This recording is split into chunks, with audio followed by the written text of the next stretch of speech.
ইরানের মাটিতে মার্কিন সেনারা গেলে কঠোর পরিণতির হুমকি তেহরানের। জীবিত ফিরতে পারবে কি তারা? তছনছ কেন বাহরাইন, কুয়েত?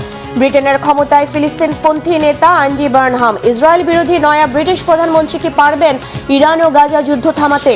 50 বছরের পুরনো পাইপলাইন চালু করে হরমুজ বাদ দিয়ে নয়া রুট খোলার ষড়যন্ত্র আমেরিকা। এবার ইরানের ভেতরে আমেরিকা সেনারা ঢোকার দুঃসাহস দেখালে কঠিন জবাব দেওয়ার হুঙ্কার দিয়েছে ইরানের স্বরাষ্ট্র বাহিনী। সেই সাথে মার্কিন হামলার জবাবে বাহরাইন, কুয়েত, জর্ডান আর ইরাকে মার্কিন সেনা অবস্থান লক্ষ্য করে মিসাইল আর ড্রোন হামলার তাণ্ডব চালিয়েছে ইরান। ইরানের হামলায় রীতিমতো তছনছ হয়ে গেছে এসব দেশ। আর 3 মার্কিন সেনার হত্যার জেরে ইরানের সামরিক বেসামরিক অবস্থান লক্ষ্য করে হামলার তীব্রতা আর বিস্তৃতি বাড়িয়েছে ট্রাম্প বাহিনী। এমন অবস্থায় আমেরিকার সাথে সর্বাত্মক যুদ্ধের ঘোষণা দিয়েছে ইরান। টানা নবম রাতের মতো ইরানের আজারবাইজান, বুশের সিস্তান বেলুচিস্তান প্রদেশ সহ উত্তর আর দক্ষিণাঞ্চলের আরও ভেতরের দিকে দফায় দফায় হামলা চালায় মার্কিন বাহিনী। রাতের নীরবতা ভেঙে একের পর এক বিস্ফোরণে কেঁপে ওঠে সিরিক, জাস্ক, তাবরিজ ও চাবাহার শহর। সামরিক ও বেসামরিক স্থাপনায় হামলা হলেও ব্যাপক তাণ্ডবের লক্ষ্য ছিল মূলত ইরানের তেলের মজুত আর স্থাপনা। হামলার প্রমাণ হিসেবে একাধিক ভিডিও প্রকাশ করেছে মার্কিন বাহিনীর সেন্ট্রাল কমান্ড সেন্টকম। খুজেস্তান প্রদেশে নির্মাণাধীন দারখভিন পারমাণবিক বিদ্যুৎ কেন্দ্রের মতো শান্তিপূর্ণ প্রকল্পে হামলার তীব্র নিন্দা জানিয়ে সামাজিক মাধ্যমে লিখেছেন ইরানের উপ পররাষ্ট্রমন্ত্রী কাজেম গরিবাবাদি। এর তদন্ত করছে আন্তর্জাতিক পারমাণবিক শক্তি কমিশন। এমন অবস্থায় মার্কিন স্থলবাহিনীকে হুমকি দিয়েছে ইরানের পররাষ্ট্র মন্ত্রণালয় আর বিপ্লবী গার্ড বাহিনী IRGC। তাহলে কি ইরানে স্থলাভিযানে নামতে যাচ্ছে মার্কিন বাহিনী? ইরান খুব বাজেভাবে ক্ষতিগ্রস্ত হয়েছে। সামরিক দিক থেকে তাদের প্রায় সবকিছুই শেষ হয়ে গেছে। তাদের কাছে কিছু ক্ষেপণাস্ত্র আর কিছু ড্রোন অবশিষ্ট আছে। হরমুজ প্রণালী আমাদের নিয়ন্ত্রণে, কিছুই তাদের নিয়ন্ত্রণে নেই। সম্ভবত 3 জন মহান দেশপ্রেমিকের সম্মানে আমরা আবার খুব কঠোর হামলা চালিয়েছি। ইরানে ব্যাপক হামলার পেছনে এবার মার্কিন সেনা সদস্য নিহতের নয়া অজুহাত দাঁড় করিয়েছেন মার্কিন প্রেসিডেন্ট। নিহত সেনার সংখ্যা 3 জন বললেও এটি বাড়তির পথ ধরেছে। উত্তর ইরাকে ভূপাতিত ইরানের ড্রোন নিষ্ক্রিয় করার সময় গত 18 জুলাই এক মার্কিন সেনা নিহতের তথ্য স্বীকার করে বিবৃতি দিয়েছে সেন্টকম। বলা হয়েছে, জর্ডানেও ইরানের হামলার স্থানে মানবদেহের কিছু অজ্ঞাত অবশিষ্টাংশ পাওয়া গেছে। ওই হামলায় অন্তত 2 সেনা সদস্য নিখোঁজ ছিল। এছাড়া হরমুজের নিয়ন্ত্রণ নিয়েও একতরফা দাবি করেছেন ট্রাম্প। তার দমভক্তির রেশ থাকতেই হরমুজে একাধিক ট্যাঙ্কারে হামলার দায় স্বীকার করেছে ইরানের ইসলামী বিপ্লবী গার্ড বাহিনী IRGC। বলা হয়েছে, যুক্তরাষ্ট্রের জবরদস্তিতে ট্যাঙ্কার দুটি IRGCর নির্ধারিত পথ এড়িয়ে হরমুজ পার হওয়ার চেষ্টা করছিল। এদিকে মার্কিন বাহিনী উত্তেজনার বশে খার্গ দ্বীপসহ দক্ষিণ ইরানে অভিযান চালানোর অপচেষ্টা করলে হিসাব কড়ায় গণ্ডায় বুঝিয়ে দেওয়ার হুমকি দিয়েছে তেহরান। মার্কিন বাহিনী স্থল অভিযানের দুঃসাহস দেখালে পরিণাম ভয়াবহ হবে বলে হুঁশিয়ার করে বিবৃতি দিয়েছে IRGC। এই নিয়ে প্রতিবেদন প্রকাশ করেছে একাধিক গণমাধ্যম। এই ধরনের প্রতিক্রিয়া মার্কিন বাহিনীর সম্ভাব্য স্থল অভিযানের আগাম ইঙ্গিত বলে মনে করছেন সমর বিশারদরা। একই প্রসঙ্গে সোমবার সাংবাদিকদের প্রশ্নের জবাবে ইরানের পররাষ্ট্র মন্ত্রণালয়ের মুখপাত্র ইসমাইল বাঘাই বলেছেন, মার্কিন সেনাদের স্বাগত জানাতে প্রতিটি মিনিট গুনে অপেক্ষায় আছে ইরানের সেনারা। যুদ্ধের যে কোনো ধরনের সম্প্রসারণের একমাত্র দায় শুধুই আমেরিকার। আঞ্চলিক দেশগুলোর ভূখণ্ড ব্যবহার, তাদের সার্বভৌমত্ব লঙ্ঘন আর তাতে হস্তক্ষেপের মাধ্যমে যুক্তরাষ্ট্র ইরানের বিরুদ্ধে হামলা অব্যাহত রেখেছে। আমরা বারবার জোর দিয়েছি, আবারও জোর দিয়ে বলছি যে এই অঞ্চলের কোনো দেশের প্রতি আমাদের কোনো বৈরিতা বা শত্রুতা নেই। আমেরিকার হামলার কঠিন জবাব দিতে বাহরাইন, কুয়েত, জর্ডান, ইরাকে মার্কিন ঘাঁটি লক্ষ্য করে ব্যাপক হামলা চালিয়েছে ইরান। জর্ডানের আকাবা বিমানবন্দরে, কুয়েতের আল আদিরি ক্যাম্প আর সিরিয়ার আলী আল সালেম বিমান ঘাঁটিতে ব্যালিস্টিক মিসাইল হামলা চালানোর দাবি করেছে IRGC। বলা হয়েছে, এতে জর্ডানে মার্কিন সামরিক বাহিনীর পরিবহন বিমান C-17 এবং কমান্ড অ্যান্ড কন্ট্রোলের কাজে ব্যবহার করা P-8 বিমান আর কুয়েতে মার্কিন বাহিনীর MQ-9 ড্রোনের হ্যাঙ্গার ক্ষতিগ্রস্ত হয়েছে। পশ্চিম ইরানের আকাশে শত্রুপক্ষের একটি MQ-9 ড্রোন ধ্বংসের দাবিও করেছে IRGC।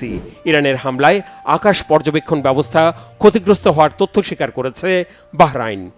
আগামী 5 বছরের জন্য ব্রিটেনের ক্ষমতা নিলেন ফিলিস্তিনপন্থী নেতা ও ম্যানচেস্টারের সাবেক মেয়র অ্যান্ডি বার্নহাম।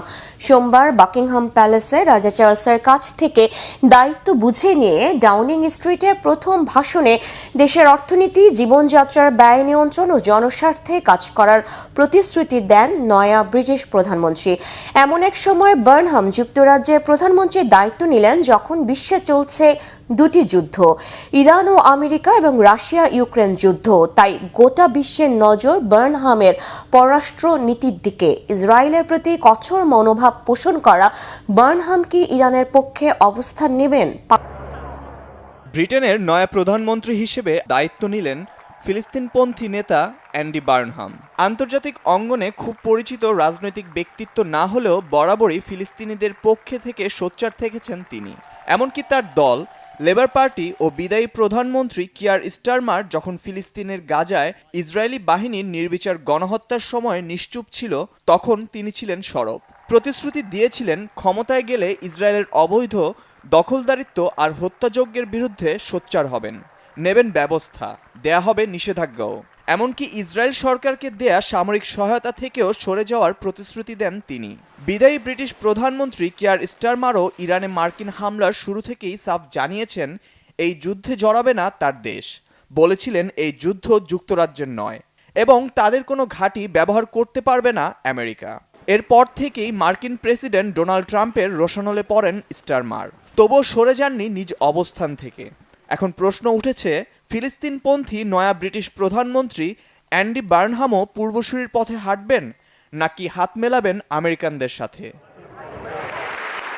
বিশ্লেষকরা বলছেন, নয়া প্রধানমন্ত্রী বার্নহাম শুরু থেকেই মার্কিন প্রেসিডেন্ট ডোনাল্ড ট্রাম্প ও ইসরায়েলের কট্টর সমালোচক। ম্যানচেস্টারের মেয়র থাকার সময়ে ইসরায়েল ও মার্কিন আগ্রাসনের ব্যাপক সমালোচকও ছিলেন তিনি। তবে সরকার প্রধান হিসেবে দায়িত্ব নিয়ে মিত্রদের সাথে স্বার্থ রক্ষা করে সুসম্পর্ক গড়ে তোলার কথা জানান প্রধানমন্ত্রী অ্যান্ডি বার্নহাম। প্রধানমন্ত্রী হিসেবে দায়িত্ব নিয়েই 10 ডাউনিং স্ট্রিটে দেয়া প্রথম বক্তব্যে দেশের অর্থনৈতিক উন্নতি, অভিবাসন ব্যবস্থা ও রাজনৈতিক স্থবিরতা কাটিয়ে তোলার আশ্বাস দেন। এছাড়া আঞ্চলিক ও বিশ্ব মিত্রদের সাথে সুসম্পর্ক বজায় রাখা সহ মিত্র ইউক্রেনকে পূর্ণ সহায়তার প্রতিশ্রুতি দেন তিনি। তবে বক্তব্যে সরাসরি ইসরায়েল বা ইরান যুদ্ধ নিয়ে কোনো কথা বলেননি তিনি। তাই ইরান যুদ্ধে বার্নহামের অবস্থান কি হবে তা নিয়ে এখন চলছে নানা জল্পনা। আমি ব্রিটেনের উন্নয়নে একটি 10 বছর মেয়াদী পরিকল্পনা গ্রহণ করব, সাথে আন্তর্জাতিক অংশীদারদের কাছে প্রতিরক্ষা বিষয়ক প্রতিশ্রুতি রক্ষায় ন্যায্য ও টেকসই উপায় বের করব। আমরা আবারও একটি প্রতিরোধমূলক শক্তিশালী রাষ্ট্র গড়ে তোলার চেষ্টা করব। অ্যান্ডি বার্নহাম ব্রিটেনের 7ম প্রধানমন্ত্রী হিসেবে দায়িত্ব নেয়ার পর তাকে অভিনন্দন জানিয়েছে ইউরোপীয় ইউনিয়নের বিভিন্ন দেশ। যুক্তরাজ্য ও জার্মানির সম্পর্ক আরও সুদৃঢ় করার প্রতিশ্রুতি দেন জার্মান চ্যান্সেলর ফ্রেডরিক ম্যার্জ। হরমুজ প্রণালী নিয়ে ইরানকে শায়েস্তা করতে এবার নয়া এক ষড়যন্ত্র করেছে আমেরিকা। ইরানকে পাশ কাটিয়ে বিশ্ববাজারে ইরাকি তেল নিতে প্রায় 50 বছর ধরে অকেজো থাকা 800 কিলোমিটার দীর্ঘ ভূমধ্যসাগরীয় পাইপলাইন পুনর্নির্মাণ করতে যাচ্ছে বাগদাদ। আর তা সফল করতে আমেরিকার মধ্যস্থতায় সিরিয়ার সাথে ঐতিহাসিক চুক্তি সই করেছে ইরাক। দৈনিক 20 লাখ ব্যারেল তেল পরিবহনের লক্ষ্য নিয়ে শুরু হওয়া মেগা প্রজেক্ট মধ্যপ্রাচ্যে মার্কিন আধিপত্যের নতুন অধ্যায়ের সূচনা করতে যাচ্ছে। হরমুজ প্রণালীকে বাদ দিয়ে বিকল্প পথে যাবে ইরাকের তেল। দীর্ঘদিন বন্ধ থাকা ভূমধ্যসাগরীয় তেল পাইপলাইন নতুন করে চালুর ঐতিহাসিক চুক্তি সই করেছে ইরাক ও সিরিয়া। জ্বালানি সরবরাহের নৌপথ হরমুজ প্রণালীকে গুরুত্বহীন করে তোলা এবং মধ্যপ্রাচ্যে ইরানের প্রভাব দুর্বল করতে হাতে নেয়া এই প্রকল্পের পেছনে মূল কারিগর হিসেবে কাজ করছে আমেরিকা। 1952 সালে তৈরি হওয়া পাইপলাইনটি দৈনিক 3 লাখ ব্যারেল তেল পরিবহন করতে পারত। পুনর্নির্মাণের কাজ শেষ হলে প্রতিদিন এটি পরিবহন করতে পারবে 20 লাখ ব্যারেল তেল। 80-র দশকে ইরান ইরাক যুদ্ধের সময় সিরিয়া যখন ইরানের পক্ষ নেয় তখন এটিকে বন্ধ করে দিয়েছিল বাগদাদ।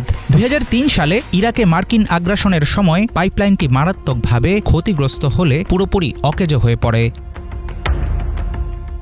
উত্তর ইরাকের তেল সমৃদ্ধ কিরকুক অঞ্চল থেকে সিরিয়ার ভূমধ্যসাগরীয় বন্দর বানিয়াস পর্যন্ত প্রায় ৮০০ কিলোমিটার বিস্তৃত এই পুরনো পাইপলাইন নতুন করে চালুর প্রকল্প যৌথভাবে বাস্তবায়ন করবে যুক্তরাষ্ট্রের জ্বালানি কোম্পানি শেভরন, সুইজারল্যান্ড ভিত্তিক ড্রিলার ট্রান্স ওশান এবং কাতার ভিত্তিক একটি নির্মাণ সংস্থা। ইরাক ও সিরিয়ার সমঝোতা স্মারক স্বাক্ষরের পর ইরাকের তেল মন্ত্রণালয় এক বিবৃতিতে জানিয়েছে এই প্রকল্প দেশ দুটোর জ্বালানি অবকাঠামোকে আরও শক্তিশালী করবে, একই সাথে বৃদ্ধি করবে আঞ্চলিক জ্বালানি নিরাপত্তা। বিশ্লেষকেরা বলছেন এই প্রকল্প মূলত মধ্যপ্রাচ্যে মার্কিন প্রভাব বৃদ্ধির চলমান কৌশলের একটি অংশ হিসেবেই কাজ করবে। ভূমধ্যসাগরীয় পাইপলাইন চালুর মেগা প্রজেক্টের ঘোষণা প্রথম আসে ইরাকের নতুন প্রধানমন্ত্রীর যুক্তরাষ্ট্র সফরের সময়। মার্কিন শীর্ষ কূটনীতিকরা মনে করছেন এই পাইপলাইন কেবল জ্বালানি রুট নয়, বরং পুরো লেভান্ট বা পূর্ব ভূমধ্যসাগরীয় অঞ্চলে মার্কিন ব্যবসা প্রতিষ্ঠার একটি বড় সুযোগ হিসেবে কাজ করবে। হরমুজ প্রণালীকে গুরুত্বহীন করে তোলার প্রক্রিয়া হিসেবে সম্প্রতি ইরাকের সঙ্গে যুক্তরাষ্ট্র মোট ৪৮টি চুক্তি, সমঝোতা স্মারক, সহযোগিতা চুক্তি এবং অংশীদারিত্বের ঘোষণাপত্রে সই করেছে।